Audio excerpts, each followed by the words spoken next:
Qatar hands death penalty to 8 former Indian navy officers. आप देख पा रहे होंगे कल से ये टॉपिक बहुत ज़्यादा चर्चा का विषय बना है कि कतर ने 8 भारत के एक्स नेवी ऑफिसर्स को अपने देश में मृत्यु दंड की सज़ा सुना दी है।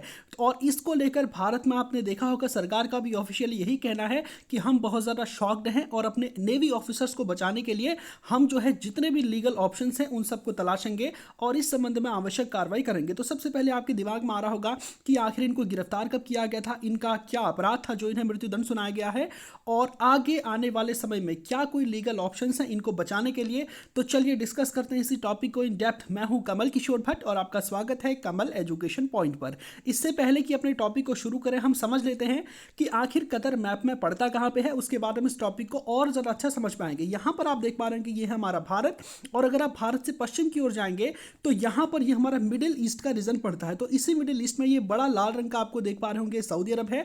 तो इस मिडिल ईस्ट के मैप को अगर हम थोड़ा सा जूम करें तो यहां पर आप इस तरह से देख पाएंगे ये जो देश है ना, जो छोटा सा यहां पर आपको रेड कलर का दिखा होगा जिसे मैंने थोड़ा सा ये किया है, तो ये देश है हमारा कतर। ठीक है, कतर की राजधानी आपको पता होगा दोहा है और कतर एक बहुत ही इंपॉर्टेंट देश है क्योंकि इतना छोटा भले ही आपको दिख रहा होगा ना, लेकिन 8 लाख भारतीयों को रोजगार देता है कतर। हमारे देश से अगर हम देखें किसी भी दुनिया के अंदर देश में, हालांकि और बहुत सारे देशों में लाखों भारतीय हैं, लेकिन मिडिल ईस्ट की अगर हम बात करें तो कतर एक मुस्लिम देश है और मुस्लिम देश होने के बावजूद हमारे यहाँ से 8 लाख के आसपास युवा हैं जो कतर में रहते हैं और वहाँ पर जॉब करते हैं, जिसमें से ये 8 जो नेवी ऑफिसर्स मैंने आपको बताए हैं कि इन्हें फांसी की सज़ा दी गई है, ये सुनाई गई है, अभी दी नहीं है, तो ये भी उन 8 लाख में से 8 लोग थे।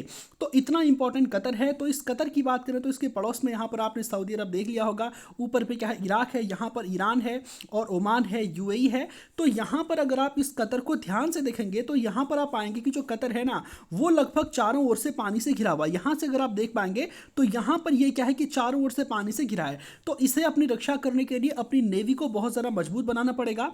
तो वहीं कतर में एक छोटी सी कंपनी है, इसका नाम आपको बताना चाहता हूं, जो कि कतर की नेवी के लिए उनके जो जवान हैं उनके प्रशिक्षण का काम करती है। इस कंपनी का नाम है देहरा ग्लोबल। ठीक है, तो देहरा ग्लोबल एक कंपनी है, हालांकि पहले इसका नाम अलग था और जब ये सारा कांड पकड़ा गया तो उसके बाद इसका नाम चेंज कर दिया गया। तो ये कंपनी है, ठीक है, और इस कंपनी को चलाता था ओमान का एक नागरिक था, उसको भी गिरफ्तार किया गया था, हालांकि 2 महीने के बाद उसको छोड़ दिया था। तो ये जो देहरा ग्लोबल नाम की कंपनी है, यहां पर हमारे 8 नेवी के एक्स ऑफिसर्स काम करते थे। अब आप कहेंगे कि नेवी के एक्स ऑफिसर आखिर यहां क्यों काम कर रहे हैं? देखो, हमारे देश में जो आर्मी, नेवी, एयरफोर्स है, अगर आप जवानों की बात करें तो 10 15 20 साल में लोग आमतौर पर रिटायर हो जाते हैं, 10 में तो खैर नहीं होते हैं, यानी कि इनका क्या होता है सेवा काल बहुत कम होता है। ऑफिसर्स होते हैं तो उनका भी रिटायरमेंट के बाद भी उनको कुछ करना होता है, तो अगर वो रिटायर होने के बाद करेंगे तो ऑब्वियस सी बात है जो डिफेंस कंपनीज हैं उन्हीं में वो काम कर सकेंगे। और बहुत बड़ी तादाद में हमारे आर्मी के ऑफिसर्स जो कि टेक्निकल ब्रांच के होते हैं वो अलग अलग डिफेंस कंपनियों में काम करते हैं। तो इसी तरह से आपको पता होगा कि कतर एक बहुत ही अमीर देश है, इसके पास एम्प्लॉयज़ बहुत कम है, इसकी आबादी बहुत कम है, इसलिए इस देश को चलाने के लिए बहुत सारे प्रवासी यहाँ पर रहते हैं, जिसमें सबसे ज़्यादा कौन है? इंडियंस हैं। तो बहुत सारे इंडियंस कतर जाते हैं। तो ऐसे ही हमारे 8 नेवी के ऑफिसर्स को रिटायर होने के बाद यहाँ पर देहरा ग्लोबल नाम की कंपनी में जॉब मिल जाती है और ये जो कंपनी है ये कंपनी कतर की नेवी को ट्रेनिंग देती है, उनको लॉजिस्टिक सपोर्ट अवेलेबल कराती है और इसी काम में जो है हमारे जो नेवी के ऑफिसर्स थे वो भी यहाँ पर थे और इस कंपनी में अच्छी खासी भूमिका उनकी थी। अब देखो, पिछले साल अगस्त के महीने में इनको गिरफ्तार कर लिया बिना कोई कारण बताए और अभी तक कतर की जो गवर्नमेंट है या फिर उसकी जो अथॉरिटीज़ हैं उन्होंने ऑफिशियली कोई ऐसा स्टेटमेंट नहीं दिया है और हमारे जो भारत के जवान थे जो वहाँ पर काम कर रहे थे उनकी गिरफ्तारी का कोई सटीक कारण अभी तक इसने नहीं बताया। लेकिन जो सूत्रों के हवाले से खबरें आप न्यूज़ में अगर पढ़ेंगे तो यहाँ पर भारत के इन जो सैनिक हैं इन पर आरोप लगा है कि ये इजराइल के लिए जासूसी करने का काम कर रहे हैं। आपको पता है कि मिडिल ईस्ट में ये जितने भी देश हैं ना, ये जितने भी देश हैं सब के सब इजराइल के क्या है? दुश्मन हैं और इजराइल अपनी इंटेलिजेंस एजेंसी मोसाद के माध्यम से इन अलग अलग देशों में अलग अलग ऑपरेशंस को अंजाम करता रहता है। तो आरोप लगा है हमारे सैनिकों के ऊपर जो वहाँ पर जॉब कर रहे थे कि ये जो सैनिक है ये यहाँ पर जासूसी करने का काम कर रहे थे। एक इटालियन सबमरीन है, U2I2 इसका नाम है। इसकी बहुत सारी गोपनीय जानकारियां भारत के इन जवानों के द्वारा उनको इजराइल के जो मोसाद है उनको अवेलेबल कराई गई हैं। यानी कि जासूसी के आरोप इन सैनिकों पर लगे हैं और जासूसी के आरोप में पिछले साल अगस्त के महीने में इन सभी सोल्जर्स जो हमारे थे इनको गिरफ्तार किया गया था।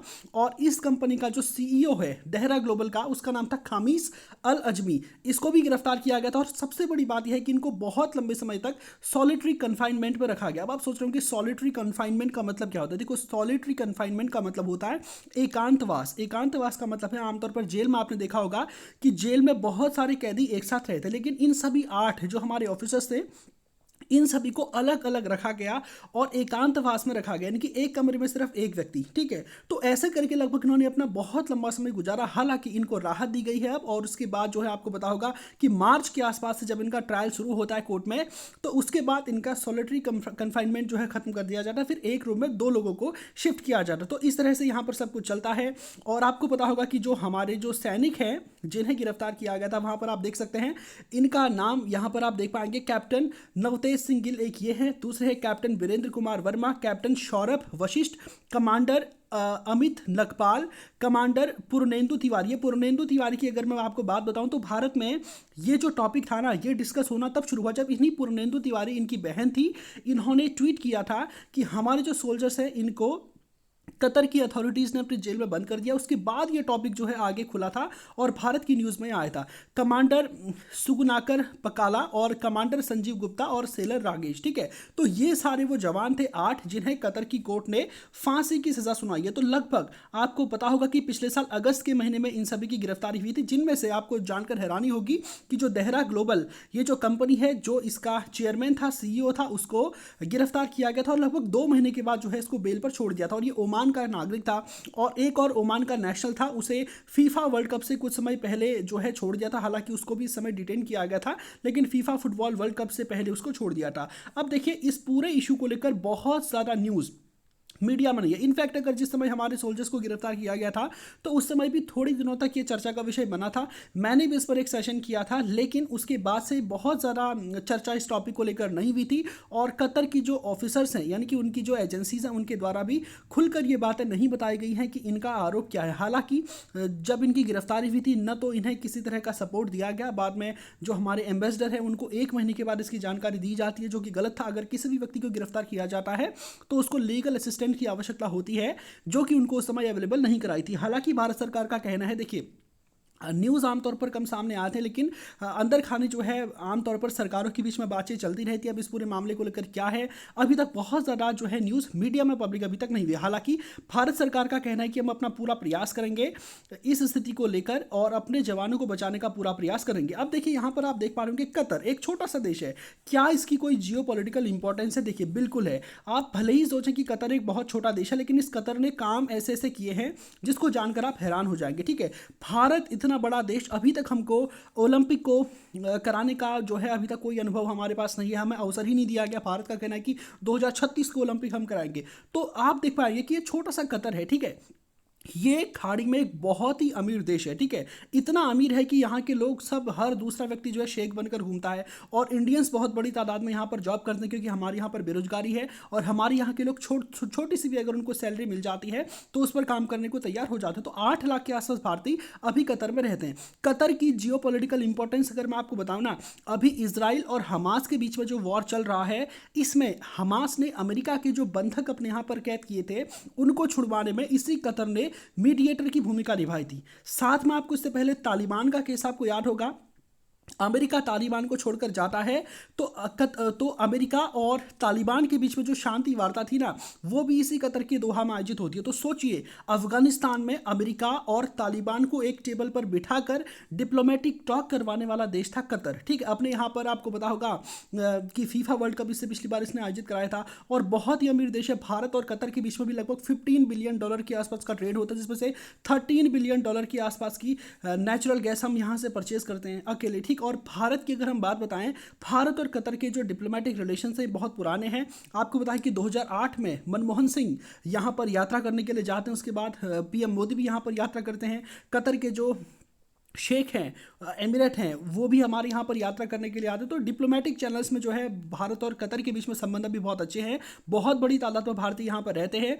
और साथ में आपको पता होगा कि जो जिन नागरिकों को, भारत के जिन सोल्जर्स को मृत्युदंड की सज़ा सुनाई गई है, तो कतर के जो शेख हैं उनके पास दया याचिका भी उनके परिवार के द्वारा दाखिल की गई है। और आमतौर पर क्या होता है कि कतर के शेख, जैसे ईद का अवसर होता है या फिर मुस्लिमों का कोई पवित्र दिन होता है, तो उस दिन आमतौर पर बहुत बड़ी तादाद में जिन्हें मृत्युदंड दिया होता है, कतर के जो शेख हैं उनको माफ़ कर देते हैं। तो इस चैनल्स को लेकर भी बहुत ज़्यादा बातचीत चल रही है। हालांकि देखो, कतर की तरह जैसे हमारे यहाँ पर होता है, सबसे पहले अगर सज़ा होती है तो लोअर कोर्ट सुनाता है, फिर हाई कोर्ट में जाता है, फिर सुप्रीम कोर्ट में जाता है। जबकि कतर में ऐसा नहीं होता। कतर में बहुत ज़्यादा अपीलें नहीं होती है, क्योंकि बेसिकली कतर कोई डेमोक्रेटिक कंट्री नहीं है। यहाँ पर सारी चीज़ें जो है सामने नहीं आती है। तो जियो पोलिटिकली कतर बहुत इंपॉर्टेंट है, लेकिन आने वाले समय में ये टॉपिक बहुत ज़्यादा चर्चा का विषय बना होगा।